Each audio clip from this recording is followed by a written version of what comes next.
The first 3 products failed miserably. So we had one shot. You have to have an idea that actually has value in the marketplace. Really understanding that you're creating something that somebody will want, and it will create value for them. And that's when it gets exciting.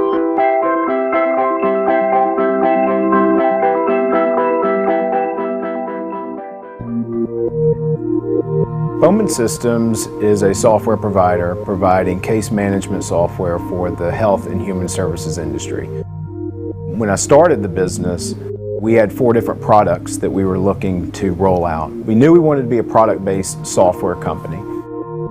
Well, the first 3 products have failed. And so the last one was this notion of this case management software for the human services industry. Generally in the 1990s, you'd install software with floppy disk, and nobody had these web-based platforms. Robert offered a platform that you could run his software using your internet browser, and that was innovative at the time.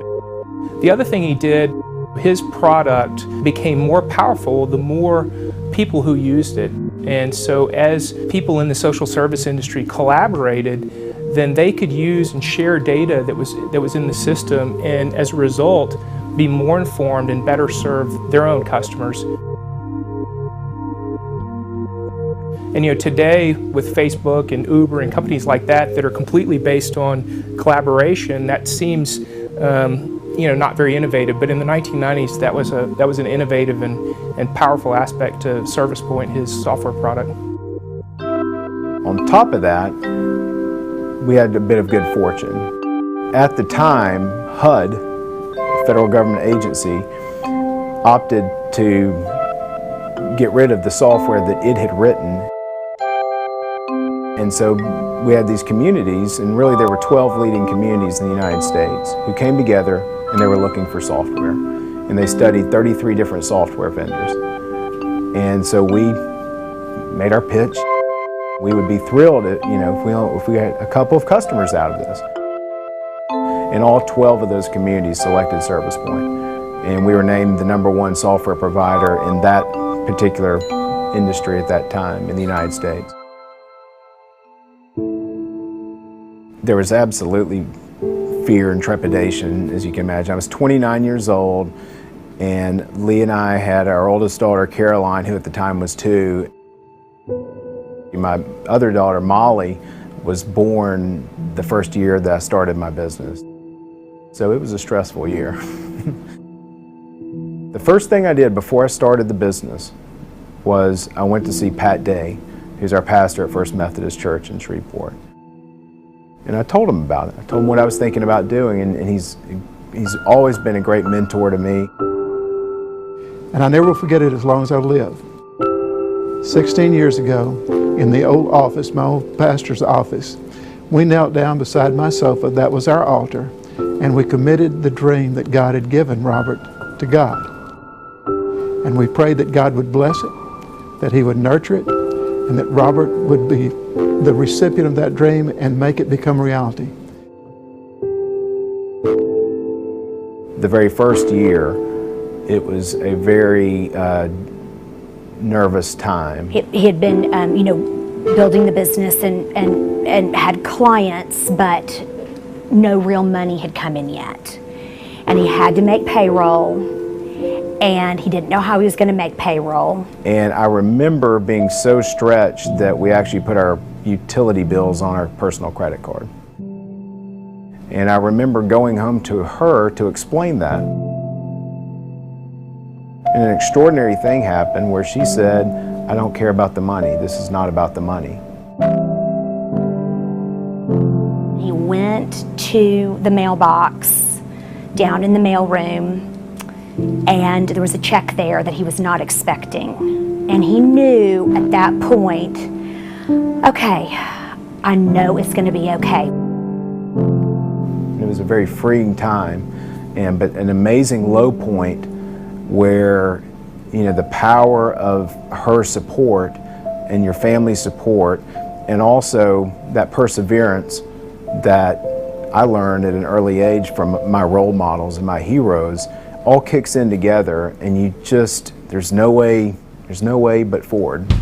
And it's been one of the most beautiful things to see how that dream seed was planted in Robert's life 16 years ago, and how God has blessed it, and now it has become a major player in the particular field that his business is in. So I'm not surprised. In fact, at the early stage, I nicknamed him my personal Bill Gates. In fact, whenever he sees me, I still call him Bill. I'm proud of what Bowman Systems has done in this community. Our software is in 48 states and throughout Canada. But none of this has happened because of just me. I'm especially proud of the people who I've worked with, and I feel very fortunate to have had the privilege to work with fine people. This is a story about a ton of people who are very smart and talented working together to create something that's valuable for the marketplace. Let me talk a little bit about where so many kids are today, especially in Louisiana. There are so many children out there who think, I can never make this happen. I can never do this. I was the youngest of 3 children. I grew up in a single parent household, and I'm living proof that in this world today, you still can succeed and you can make it. But my point is, you can't do it on your own. And so I think I knew that at an early age, and I was like a sponge. I always wanted to be around people who I could learn from. And so learn from those people and seek them out. I had lots of mentors around me who I sought out, and great people in my life who led the way and paved the way and taught me so much. And one of them's name was Thomas Howell. He was a World War II veteran, and he was a firefighter at the ammunition plant. He was a friend of our families.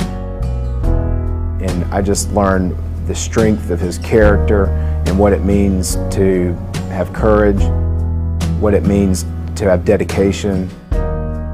So my mom was a school teacher, and raising 3 kids, especially 3 boys by yourself, is not easy. And she did it. And watching her, have 2 jobs in those early years and just working hard, never complaining. When you grow up with these types of mentors, that's where character comes from. And I thank God every day for people like that in my life. And also people who taught me that the world's not just about you. The world does not revolve around you. And I learned that at an early age, and it helped me tremendously. I feel indebted to that. And I feel that I owe it to the community to give back.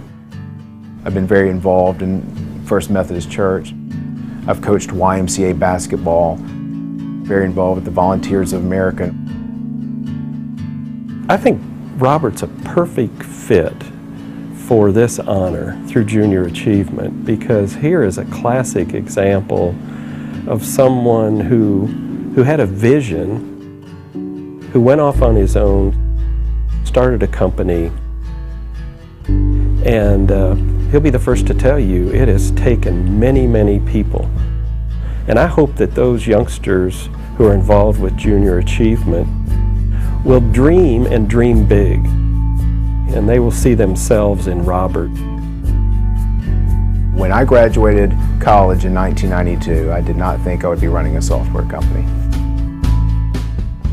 Watching our company grow from 5 employees when we started to 70 today, that's been very rewarding. And just enjoying working with some of the smartest, good people you can imagine, who have good character, who care about other people, who work hard throughout the years we've been in business. It's been a really wonderful thing.